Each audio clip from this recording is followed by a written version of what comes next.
네, 올해 이제 국가직 구급 행정법을 한번 풀어보려고 하는데, 제가 예전에 올렸던 행정기본법이라든지 행정절차법 이런 부분에서 문제가 정말 많이 나왔었거든요. 대부분 문제는 조금 이제 작년에 비해서 조금 더 쉬웠다고 볼 수가 있고, 그리고 행정절차법이 나왔었는데, 그리고 행정청의 처리한 즉시가 있는 게 이게 3근무시간입니다. 3근무시간. 그냥 곧바로 바로 해설 한번 해볼게요. 3근무시간이고, 그리고 민원 처리에 관한 법률에 따르면 5시간, 6시간, 그리고 주단이 있는데 이건 민법을 따르는 건데 뭐 크게 중요하지 않지만 근무 시간이라는 것 자체는 1시간인 거거든요. 그래서 법적으로 근무 시간, 1근무 시간, 2근무 시간은 1시간입니다. 지금 있어서는. 예. 그리고 이제 이것도 거부 아니야 보완 요구를 하는 것이고 철회는 이제 새로운 사유가 있을 때 하는 것이기 때문에 이것도 답은 2번인 건데 기본적으로 문제가 좀 쉽게 나왔었어요. 근데 이제 좀 새롭다고 할 수 있는 문제가 뭐였었냐면 5번 문제죠. 이거 같은 경우에도 사실 이제 공부를 안 했다 하더라도 사실 맞출 수가 있는 게 제재 처분 제척 기간이 5년이 지나면 제재 처분할 수 없는 게 뭡니까? 그러니까 좀 약간 좀 경미한 처분인 거라잖아요. 그러니까 예를 들어서 우리도 상속이라든지 이런 거 저도 이제 공인중개사 자격증 취득하면서 세법을 공부해봤는데 세법에서도 이렇게 거짓을 했다든지 정당한 사유 없다든지 또 심각할 경우에는 뭐 15년 제척 기간 뭐 그렇게 되더라고요. 보시면 그래서 이건 사실상 이제 리걸 마인드 이 원래 법이라는 게 어느 정도 특히 제가 예전에도 말씀드렸듯이 행정법이라는 게 차형 복합이다 보니까 민법이라든지 형법이라든지 기타 세법들 물론 세법도 행정법 영역이긴 한데 여러 가지 법규들을 차용한 것이기 때문에 이런 부분 같은 경우에 어느 정도 리걸 마인드로 이제 풀 수 있을 것이다 라고 해서 답은 이제 4번을 체크하면 되는 것이고 대부분 이제 기출에서 나왔던 문제고 크게 뭐 어려운 문제는 없습니다. 이제 어려운 문제는 거의 없는데 그나마 제가 조금 더 봐드릴 문제는 뭐냐면 이제 17번 문제입니다. 제가 예전에 작년에 이제 그 행정사 시험을 조금 이제 봐드리면서 이제 그걸 했던 것 같은데 17번 문제가 조금 괜찮게 나왔어요. 그래서 이제 어, 좀 안 보이시죠? 17번 문제를 조금 해볼 건데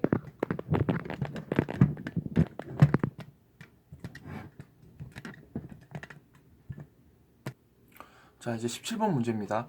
우리가 공토법에 따르면 협의 취득의 절차가 있죠.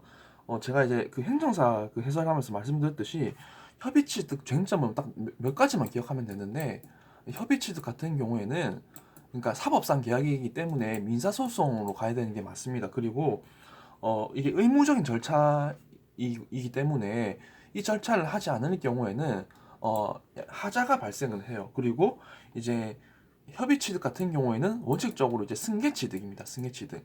승계 취득이지만 이거는 수용의 확인이 있으면 원시 취득이 된다라고 이제 2020년도쯤에 이제 그 7 6 0 모심이 나왔거든요. 그렇기 때문에 수용의의 확인, 수용의의 확인이 있으면 원시 취득, 원시 취득이다.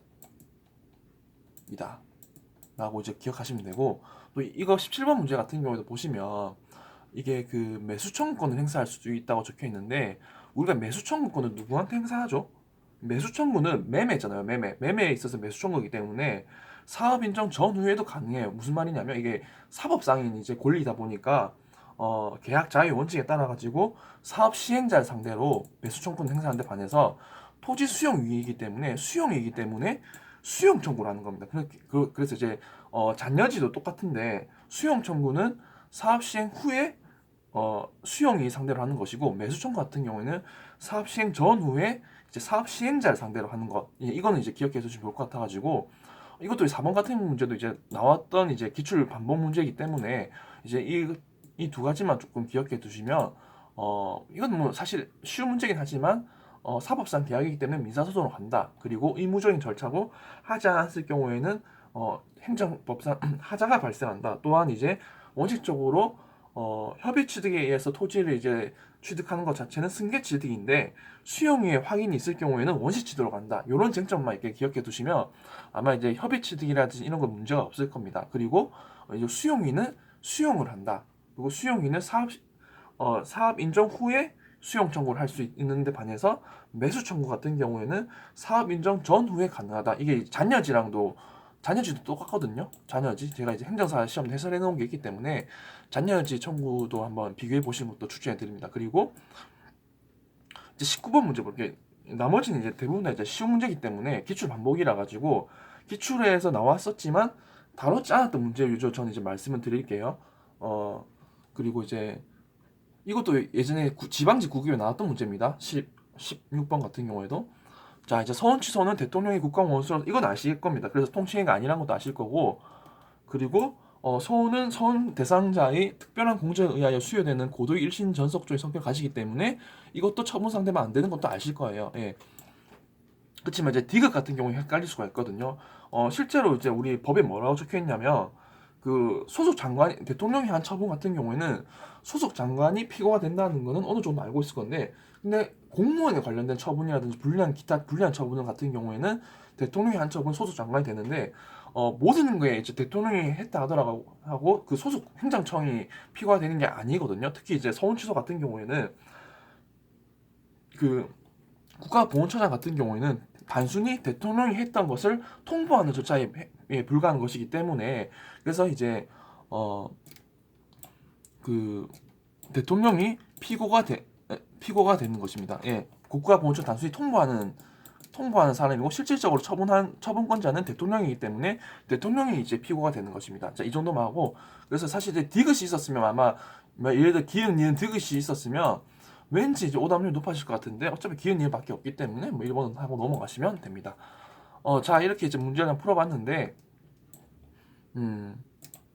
이제 문제를 한번 풀어보니까 이제 작년보다는 확실히 조금 쉬웠었고, 그리고 이제 많은 분들이 이제 요즘에 그 제가 좀 말씀드리고 싶었던 게 뭐였었냐면, 사실 근로소득과 자본소득이 부딪히면 자본소득이 이길 수밖에 없어요. 자본소득이. 근데 이제 공무원이 좋은 게 뭐냐면 대출이 잘 나온다는 거거든요. 요즘에 이제 워낙 많이 이제 경매를 하고 있는데, 과거에 경매하셨던 분들은 경매는 대출이 필요가 없어라고 이렇게 말씀 많이 하십니다. 근데 왜 그러냐면 담보대출, 그러니까 그 물건이 낙찰받고 난 다음에 그 물건에 대한 낙찰 그가액의 이제 몇 프로, 한 80% 정도까지는 옛날에는 이제 대출이 잘 나왔었어요. 근데 지금 그렇지가 않거든요.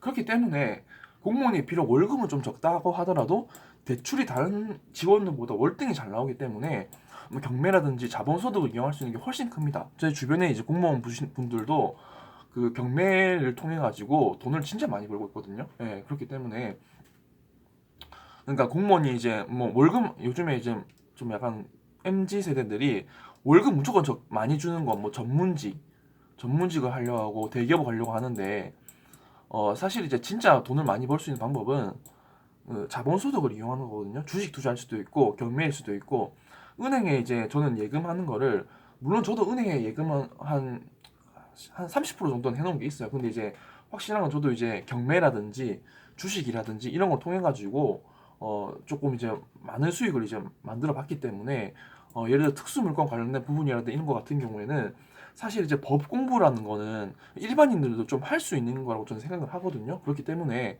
책도 좀 많이 읽으시고, 공무원이 됐다 하더라고 이제 그래도 여유 시간이 많다 보니까 여러 가지 경매 관련된 서적을 많이 본다든지 또 투자할 수 있는 것을 좀 찾아보는 게, 그냥 월급만으로 살려고 하지 마시고 월급 위에 다른 것들을 노려본다면 공무원도 충분히 괜찮은 직업이다라는 걸 제가 이제 말씀드리는 것이고, 자, 이제 뭐 이 정도만 하고, 그렇게 뭐 조금 이제 문제가 어려운 부분이 없었기 때문에, 사실 주관식 쟁점들이 많았었고, 그리고 제가 들었던 바로는 교수님들이 한번 바뀌었다고 해요. 예, 실제로 이제 그 출제하셨던 교수님들이 이제 올해부터 2023년부터 조금 약간 많이 바뀌었대요. 그렇기 때문에 시험 출제 경향도 조금 이제 최신 판례를 제가 이제 해달라고 이제 그 댓글이 달렸었는데, 일부러 안 했던 이유가 뭐냐면 사실 최신 판례 거의 안 나왔잖아요. 그러니까 뭐냐면 리딩 판례 위주로 이제 공부를 많이 하시는 게, 이제 올해부터 공무원이라든지 뭐 다른 기타 전문직 이런 분들을 준비하시는 분들이 도움이 많이 될 것입니다. 네, 이제 이 정도만 하고 마치도록 할게요. 시청해 주셔서 감사합니다.